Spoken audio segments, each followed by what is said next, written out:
Welcome EIP students. Today I'm going to show you how to use EIP's new student portal called Moodle.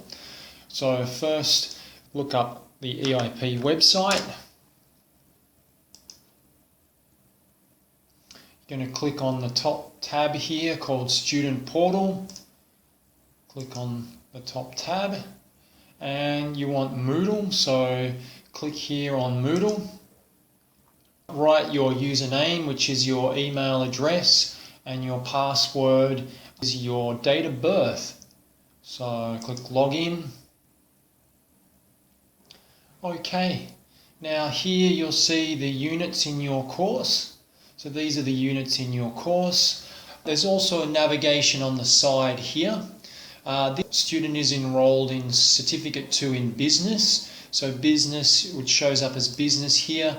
Here you can see 2 business courses. The student is only enrolled in Cert 2 Business. There are his or her units. However, they also have to do this elective here. This is a Certificate 3 unit, but it's an elective in Certificate 2. So this is compulsory to do. Okay, so from the front panel here, check your calendar and find the unit the class is doing. So let's imagine they're doing organise and complete daily work activities. So let's click on the unit. So here we have the unit, and this at the top here we have some general information about the unit, sort of an overview of the course. Next we have some information about how to use Moodle. There's some guidebooks here on how to use Moodle. Next we have the course material and resources.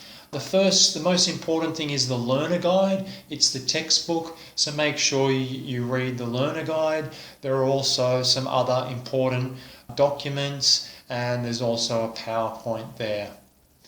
Activities. So the activities are your assessments. You'll need to do the quizzes, so click on a quiz. To start a quiz, click Attempt Quiz Now. Select your answers. I'm just doing a quick one. You're going to take longer than this. When you're ready, when you're happy with your answers, click Finish Attempt in the bottom corner here. You can return and edit the attempt, or if you're ready, submit all and finish. And again, submit all and finish. On the side panel here on the left, green is correct, orange is half correct, and red is incorrect. So after you've reviewed your answers, so we know that 4 and 5 are correct, so we can go to Finish Review. And you can reattempt the quiz here when you're ready to reattempt the quiz. But now we're going to go back to our activities, so we can click here and go back to activities. We want to look at tasks, so I'm going to submit task 3. So I click on task 3. Okay, when you've read the instructions and you've completed what they've asked for, you can go to Add Submission. You'll see a box here. You're going to drag and drop your submission into the box. So here we have drag and drop. And then save changes. It's still not submitted. It's still draft status, so not submitted. You need to click Submit Assessment. You need to check this to say that it's your work and press continue.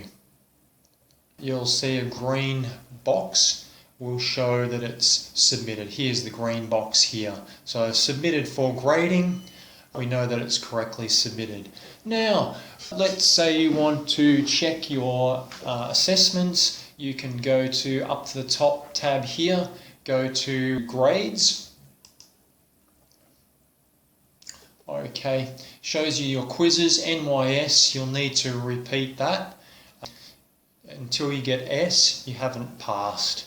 Okay, task 1 is S, so satisfactory, so that's a pass. Task 2 is NYS, so not yet satisfactory. The comment will be here.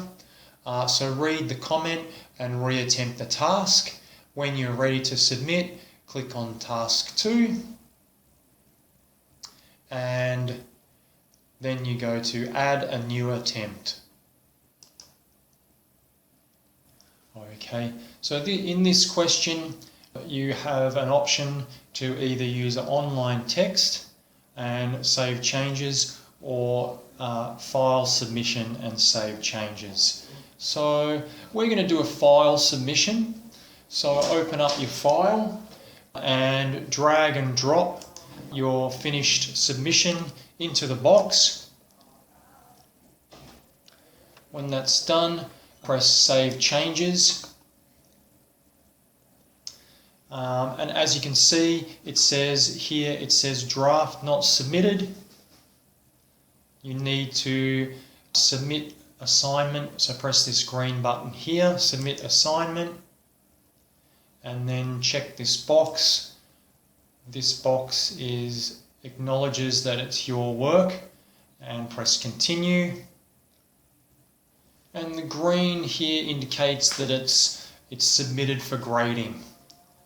So we know it's correctly submitted, and that's how you resubmit on Moodle. If you've got any other questions, please contact your trainer.